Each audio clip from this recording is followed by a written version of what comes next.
Hello guys, welcome to my channel. आज का विनोद का क्वेश्चन है गुरुजी के लिए कि गुरुजी ये बताइए कि बिजनेस अपॉर्चुनिटीज़ का मतलब क्या है। ठीक है, और अगर कोई अच्छी बिजनेस अपॉर्चुनिटी है तो उसमें क्या क्या कैरेक्टरिस्टिक्स होनी चाहिए, और हम कैसे ये पता करेंगे कि ये बिजनेस अपॉर्चुनिटी अच्छी है या नहीं, काम की है या नहीं।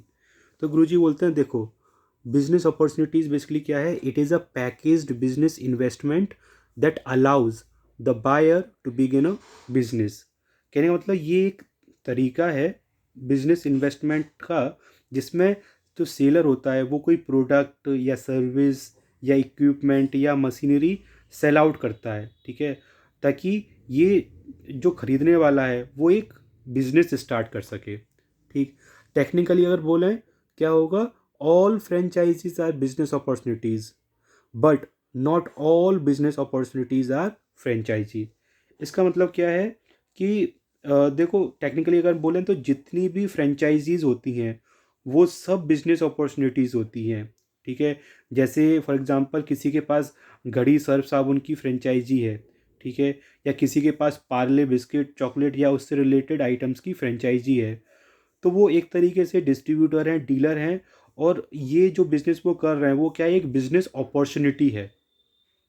लेकिन अब इस केस में तो क्या होगा कि अगर कोई दिक्कत आती है तो जो जिससे आपने फ्रेंचाइजी ली है वो आपको क्या करेगी, हेल्प करेगी। ठीक है, बट कुछ केसेस में ऐसा भी हो सकता है कि हमने कोई प्रोडक्ट, सर्विस, इक्विपमेंट परचेज किया और फिर उसके बाद उस सेलर से हमारा रिश्ता ख़त्म हो गया। मतलब कि हम अपने हिसाब से फिर बिजनेस करते हैं, प्रोडक्शन करते हैं, प्रोडक्शन के बाद जो भी सेल आउट करना है वो सब हमारा तरीका होता है। उसमें कोई रूल और रेगुलेशन नहीं चलती जहाँ से हमने परचेज़ किया है मशीनरी। ठीक है ना। तो देखो, इसमें क्या है कि इसमें एक नेगेटिव पॉइंट ये होता है कि भाई हमें उस केस में सपोर्ट नहीं मिलेगा। ठीक है ना, जहाँ से हमने जो भी प्रोडक्ट या सर्विस या इक्विपमेंट परचेज किया वहाँ से उसको कोई सपोर्ट नहीं मिलेगा। ठीक है, बट इसका पॉजिटिव पॉइंट ये है कि हम पूरी आज़ादी के साथ अपना काम कर सकते हैं।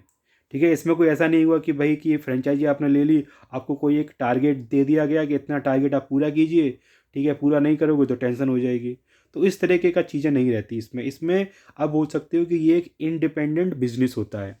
ठीक, तो देखिए वही इसमें लिखा भी है कि इन सम cases, unlike franchisees, the business opportunities seller typically exercise on control over buyer's business operations। ठीक है ना, तो इसमें कुछ जो इंडिपेंडेंट बिजनेसेस होते हैं, बिजनेस अपॉर्चुनिटीज़ होती हैं, उसमें जो फ्रेंचाइजी होता है उसका कोई कंट्रोल नहीं होता। नेक्स्ट क्या है, in most business opportunity programs there is a no continuing relationship between seller and buyer after sale is made. मतलब एक बार जो आपका डील है वो हो गई। ठीक है ना, आपने कोई चीज़ परचेज कर ली वहाँ से, तो उसके बाद उस सेलर और बायर का कोई भी रिलेशनशिप नहीं रहती। ठीक है ना, दोनों अपने अपने रास्ते पे चले गए। राइट, अब देखते हैं कि कैरेक्टरिस्टिक्स क्या होती हैं गुड बिजनेस अपॉर्चुनिटीज़ की। तो देखिए, पहली क्या है, स्केलेबिलिटी। स्केलेबिलिटी मतलब क्या है कि अच्छा बिजनेस अपॉर्चुनिटी वो होगी जो क्या हो सके, जो टाइम के साथ ग्रो हो सके। मीन्स गुड बिजनेस अपॉर्चुनिटी क्या होगी, धीरे धीरे खुद ही क्या करेगी, वो ग्रो करेगी, धीरे धीरे अपना दायरा बढ़ाएगी। दायरा कैसे बढ़ाएगी, in the terms of profit increase हो गई, या इन टर्म्स ऑफ इस इंफ्रास्ट्रक्चर, पहले एक बिल्डिंग थी अब 4 बिल्डिंग हो गई, या in terms of customer base या स्ट्रेंथ, वो ग्रो कर रही है। पहले कस्टमर कर कम थे, फिर धीरे धीरे इंक्रीज होने लगे। तो अगर इस तरीके का हो रहा है तो मतलब वो क्या है, गुड बिजनेस अपॉर्चुनिटी है। ठीक है ना, क्रिएट इंटेलेक्चुअल प्रॉपर्टीज़, मतलब कि बिजनेस में ऐसा प्रोडक्ट या सर्विस डेवलप होनी चाहिए।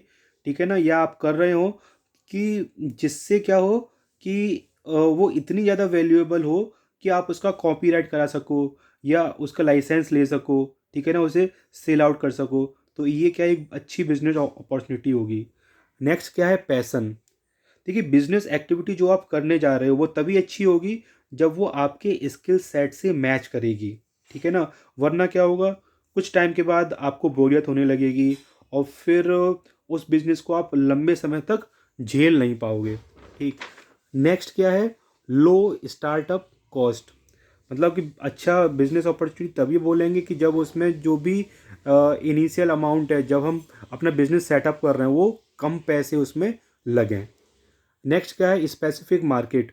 स्पेसिफिक मार्केट का मतलब कि मीन्स जो भी प्रोडक्ट या सर्विस में आप डील करने का प्लान कर रहे हो, उसकी अच्छी खासी डिमांड होनी चाहिए मार्केट में, ठीक है ना, तभी वो सक्सेसफुल हो पाएगी। तो स्पेसिफिक मार्केट भी होनी चाहिए, नहीं तो वो चल नहीं पाएगी। अब क्या देखते हैं, आइडेंटिफिकेशन ऑफ बिजनेस अपॉर्चुनिटीज़। देखिए ये पता करने के लिए कि कोई पर्टिकुलर बिजनेस अपॉर्चुनिटी सक्सेसफुल हो पाएगी या नहीं हो पाएगी, सफल हो पाएगी कि नहीं हो पाएगी, उसके लिए हम क्या करते हैं, कुछ पॉइंट्स पे, कुछ बातों पे सर्वे करते हैं, वर्कआउट करते हैं। जैसे देखिए, पहली चीज़ होगी क्या, एनालिसिस ऑफ इंटरनल डिमांड। ठीक है, मीन्स आप जो भी प्रोडक्ट या सर्विस के साथ में डील करने जा रहे हो, ठीक है ना, जिसका बिजनेस आप स्टार्ट करने जा रहे हो, उसकी प्रेजेंट टाइम में कितनी डिमांड है और फ्यूचर में कितनी डिमांड इंक्रीज़ हो जाएगी, ठीक है ना, होगी कि नहीं होगी डिमांड इंक्रीज, या अगर होगी भी तो कितनी डिमांड किस लेवल तक जा सकती है। तो ये सब चीज़ों का आप सर्वे करते हो, पता करते हो, उसके बाद ही बोल सकते हो कि ये अच्छी अपॉर्चुनिटी है या नहीं। दूसरा क्या है, अवेलेबिलिटी ऑफ रॉ मटेरियल। देखिए, अगर जिस बिज़नेस को आप स्टार्ट करना चाहते हो या जिसके साथ में डील करना चाहते हो प्रोडक्ट या सर्विस के साथ में, उससे रिलेटेड अगर रॉ मटेरियल आप देखोगे कि रॉ मटेरियल इजीली अवेलेबल है या नहीं इजीली, ठीक है ना, अगर इजीली अवेलेबल भी है तो इनफ क्वांटिटी में अवेलेबल है या नहीं। बिकॉज अगर इनफ क्वांटिटी में अवेलेबल नहीं होगी तो क्या होगा कि जब इन केस प्रोडक्ट की डिमांड बढ़ेगी, ठीक है ना, तो आपके पास जब रॉ मटेरियल नहीं होगा, उसकी कमी की वजह से आप क्या होगा, उस ऑर्डर को कंप्लीट नहीं कर पाओगे और इससे बिजनेस में लॉस हो सकता है।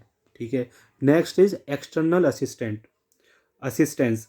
इसमें क्या है कि भाई आपको पता करना पड़ेगा कि जो गवर्नमेंट की पॉलिसीज़ हैं उस पर्टिकुलर बिजनेस अपॉर्चुनिटी के रिगार्डिंग कैसी हैं, उसकी उसके मतलब कि उसके फेवर में है या नहीं।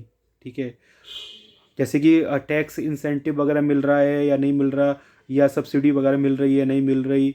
दूसरा क्या है कि जैसे सप्लायर्स हो गए, ठीक है ना, वो इजीली अवेलेबल हैं या नहीं, इन्वेस्टर्स इजीली फंड उस पर्टिकुलर बिजनेस अपॉर्चुनिटी में दे सकते हैं या नहीं दे सकते। ठीक है, या आपको ये पता करना होगा कि भाई जो सोसाइटी का एटीट्यूड है वो उस पर्टिकुलर बिजनेस अपॉर्चुनिटी के रिगार्डिंग कैसा है, मतलब लोग वाग उस चीज़ को एक्सेप्ट करेंगे कि नहीं करेंगे, परचेज करेंगे कि नहीं करेंगे।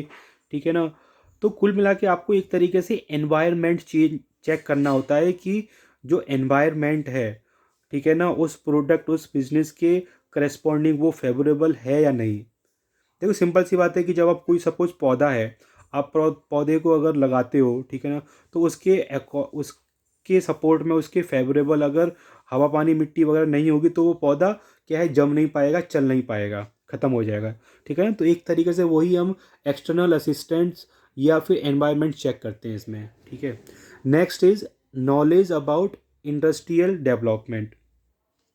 जिस प्रोडक्ट या सर्विस के साथ आप डील कर रहे हो, ठीक है ना, उससे रिलेटेड इंडस्ट्री के बारे में आपको नॉलेज है या नहीं, उसकी मार्केट से रिलेटेड नॉलेज है या नहीं, टेक्निकल नॉलेज उस प्रोडक्ट से रिलेटेड है या नहीं।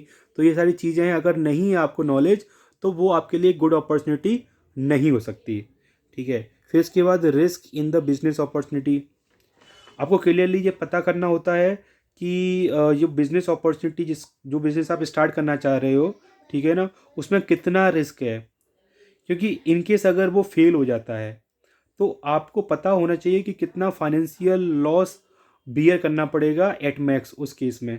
ठीक है ना, बिकॉज देखिए आपको पता है कि अगर सक्सेसफुल एंटरप्रेन्योर है तो वो एक कैलकुलेटेड रिस्क वाले आइडिया पे ही काम करता है। ठीक है ना, तो वही उसी तरीके से हमें चेक करना होगा कि इसमें रिस्क कितना इन्वॉल्व है। लास्ट है performance of the existing unit. मतलब इसमें जो एग्जिस्टिंग प्रोडक्ट हैं उसी तरीके से मिलते जुलते जो प्रोडक्ट हैं उसकी आप करंट मार्केट वैल्यू को चेक करते हैं। ठीक है ना, और उसके बेसिस पे आप डिसाइड करते हैं कि whether it is a good business opportunity और नॉट। ठीक है ना, हमें ये बिजनेस करना चाहिए, बिजनेस अपॉर्चुनिटी ग्रैब करनी चाहिए कि नहीं करनी चाहिए। तो ये कुछ पॉइंट्स हैं जिसके बेसिस पे हम डिसाइड करते हैं कि गुड अपॉर्चुनिटी बिजनेस अपॉर्चुनिटी है या नहीं। Thank you everyone.